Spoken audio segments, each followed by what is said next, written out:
দেখছেন কলকাতা টিভি। ভাস্বতী রয়েছে আপনাদের সঙ্গে। রাজ্যে অন্নপূর্ণা ভান্ডার নিয়ে সাধারণ মহিলাদের মধ্যে উৎসাহের শেষ নেই। অনেকে অন্নপূর্ণা ভান্ডারের জন্য অ্যাপ্লাই করেছেন, এখনো পর্যন্ত কোটি কোটি মহিলারা কিন্তু আবেদন করেছেন। তবে অনেকেই বলছেন যে 17ই অগস্টের মধ্যে যে টাকা ঢুকবে, যারা আবেদন করেছেন তাদের প্রত্যেকেরই কি টাকা ঢুকবে, নাকি একটা সময়সীমা পর্যন্ত যারা আবেদন করেছেন তাদের ক্ষেত্রে 17ই অগস্টের মধ্যে টাকা ঢুকবে। আর এই নিয়েই কিন্তু দ্বিমত তৈরি হয়েছে মহিলাদের মধ্যে। মূলত যে বিষয় প্রথম থেকে বলা হয়েছিল, যারা আবেদনকারী, যে সমস্ত মহিলাদের যোগ্য হিসেবে বিবেচনা করা হবে, 25 বছর থেকে 60 বছর পর্যন্ত বয়সী যে সমস্ত মহিলারা রয়েছেন, তারাই কিন্তু শুধুমাত্র অন্নপূর্ণা ভান্ডারের জন্য আবেদন করতে পারেন। পরবর্তীতে যেটা ভাবা হচ্ছে যে এই আবেদনের ক্ষেত্রে দেখা গিয়েছে যে দুভাগে করে দেওয়া হয়েছিল। 10ই জুলাই পর্যন্ত যারা আবেদন করেছিলেন, সেই 10ই জুলাইয়ের অবধি যে সমস্ত মহিলাদের নথি এবং তাদের তথ্য ভেরিফিকেশন করে 17ই অগস্টের মধ্যেই কিন্তু তাদের টাকা ঢুকবে, এমনটাই বলা হচ্ছে।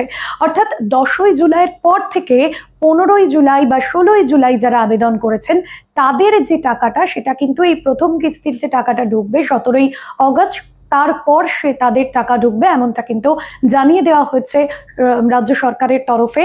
ইতিমধ্যে আপনারা জানেন যে রাজ্যে ডাবল ইঞ্জিন সরকারের প্রতিশ্রুতি মতো যেসব বিভিন্ন সরকারি প্রকল্প সেগুলো গতি পাচ্ছে, তারই মধ্যে যে অন্নপূর্ণা ভান্ডার প্রকল্প, যা নিয়ে কিন্তু প্রথম থেকেই আমরা দেখেছিলাম যে মুখ্যমন্ত্রী শুভেন্দু অধিকারী তিনি শপথ গ্রহণের পর যেরকম বলেছিলেন যে নারী সুরক্ষা এবং মহিলাদের নিরাপত্তা নিশ্চিত সহ মহিলাদের যে সমস্ত প্রকল্পে তারা সুবিধে পাবেন সেগুলোকে যেরকম প্রাধান্য দেওয়া হবে, সে মতোই অন্নপূর্ণা ভান্ডার প্রকল্প এখনো পর্যন্ত এই মাসের টাকা যাদের অ্যাকাউন্টে ঢোকেনি তাদের ক্ষেত্রে 17ই অগস্টের মধ্যে টাকা ঢুকবে, এমনটা জানিয়ে দেওয়া হয়েছে।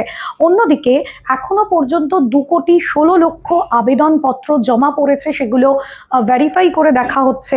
এবং যেটা বলছিলাম যে 17ই অগস্টের মধ্যে 10ই জুলাই পর্যন্ত জমা পড়া সমস্ত আবেদনপত্রের যে ভেরিফিকেশন, সেগুলো কিন্তু সম্পূর্ণ হয়ে গিয়েছে এবং সেই ভেরিফিকেশনের ভিত্তিতেই 17ই অগস্ট যে টাকা ঢুকবে সেই টাকাটা কিন্তু তার মধ্যেই হবে। এবং পরবর্তীতে যারা আবেদন করবেন সেই দ্বিতীয় কিস্তির টাকা 17ই অগস্টের পর ঢুকবে।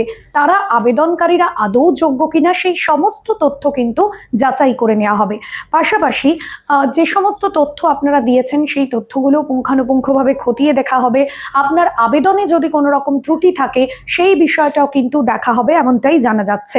অন্যদিকে যে এই মুহূর্তে একটা সম্ভাবনা তৈরি হয়েছে, 17ই অগস্টের মধ্যে কিন্তু 10ই জুলাই পর্যন্ত যারা আবেদন করেছেন তাদের টাকা ঢুকে যাওয়ার সম্ভাবনা রয়েছে।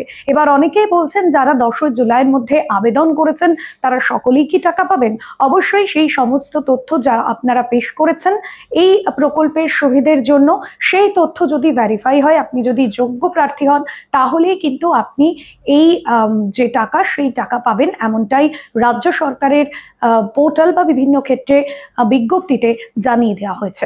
অন্নপূর্ণা ভান্ডারের টাকা 17ই অগস্টের মধ্যে আপনার অ্যাকাউন্টে ঢোকার জোরালো সম্ভাবনা কিন্তু রয়েছে। আজকের বিষয় এখানেই শেষ করব। অন্যান্য আপডেটের জন্য দেখতে থাকুন কলকাতা টিভি।